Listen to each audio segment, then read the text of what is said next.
Hello, everybody. It kills me with a lineup like that, with Peter and Jesse talking, that the crowd is so small. This is the one you guys want to see. I'm like the warm-up act for like the big guys. So my speech is about knowing your audience, and it attempts to join two distinct Toastmasters moments that I've had over the past couple of months. The first is I gave my fourth speech about 2 months ago, and Kira evaluated me, and she said it was a good speech, and that my challenge is to start knowing your audience. And ever since then, when I'm communicating, when I'm talking to people, whether it's talking to people like this, or whether I'm talking one-on-one, I'm thinking about my audience. I'm thinking about how I communicate so that somebody else understands me. The second Toastmasters moment was 2 weeks ago. Walter gave table topics. He did a great job. And his table topic was, so what's on your mind? And I got up and I said, you know, recently my dad asked me to run a company, one of his companies. And as expected, when you have two strong alpha male opinionated people, there's conflict. There's opinions about what you do next. And this conflict, especially when it spans business, when it spans personal, is challenging. So I've spent the last 2 weeks thinking about the conflict. Now, the way I want to join it together, those two ideas, is I used the concept of knowing my audience to try and move from that conflict to some epiphany about my dad and eventually about me. So what I want to do is give you guys a little bit of a background and kind of bring you along on my journey. Quick background about the company, because I think it's amazing. So we stumbled upon a scientist who invented a laser that's half Star Trek, half miracle.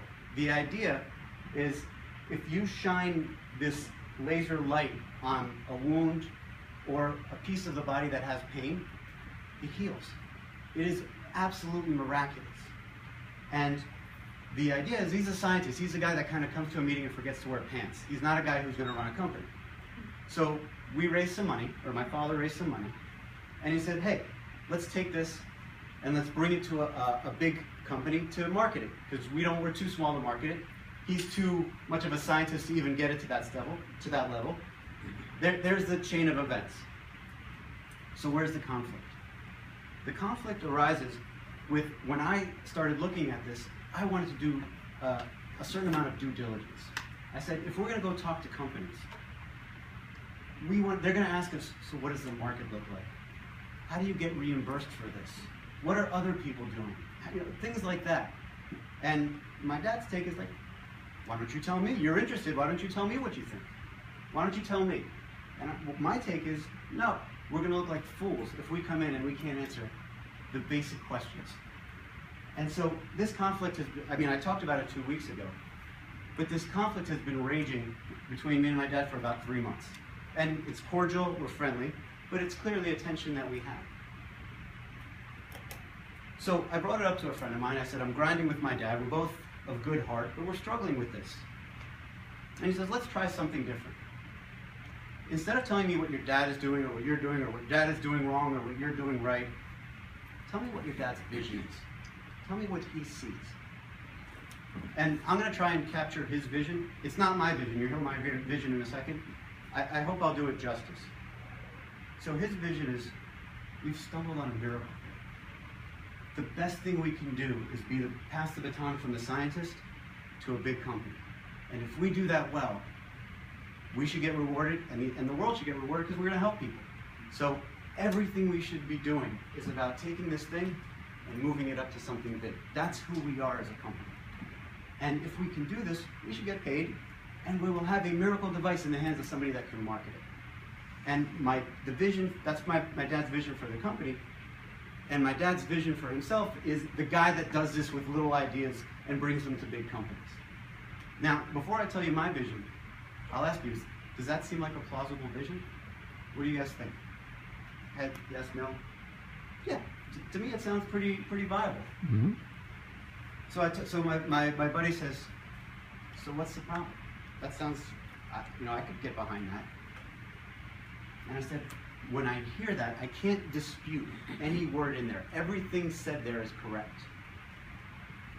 But it makes me very angry. It makes me furious And he goes, if you say it's correct, why does it make you furious? And I said, I don't know. He goes, you know what? Let it out. Just start screaming. It doesn't matter. Maybe you'll find something. Just start, whatever you're angry about, just start talking about it. And I wound up. I started saying some things with, making it nice and this, and eventually I started really screaming. I said, there's no respect for the patient here. There's absolutely no respect for the patient. We have this thing that we got a couple testimonials. Where's the clinical evidence? What are we doing on behalf of the patient here? This is just a nice idea, and it feels like we're selling it off the back of a truck. And as I kind of let it out, I realized our struggle is not about what we do next. We have slightly different visions, and those things are colliding. My vision is about being a voice of the patient. If somebody gave me money, I feel it's my obligation to bring this device a little closer to helping people before I bring it to the market. And I don't feel comfortable saying whatever I need to say to get a big company who will then figure it out. And I realized it's my vision not just for this company, but it's a vision for who I want to be for the next 20 years. I want to be the guy who's the voice of the patient. I want to be the guy who brings amazing products to market. That's who I am. And it's slightly different than my dad, and both visions I think are good, but different. So I want to leave you with one or maybe two thoughts. One, this process for me has been very epiphanous. I've taken what I've seen as a conflict and bits and pieces from Kira, from other people, and used it to really change my perspective. Like, I look into this audience and I don't see your guys' past. I don't see the stuff you've done, the colleges you went to. Everybody here has a vision. And I'll go a step further. Everybody here is actually acting on it. Like, you guys are taking time out of your evenings, out of your life, out of your family, and sitting here. So there's a vision that's driven you guys to sit here. And that's how I now see the world. When I start talking to you, I'm not defining you by how you are, how you were. I'm trying to get you to understand what your vision is for your future. And I hope you do the same for yourself. Thank you.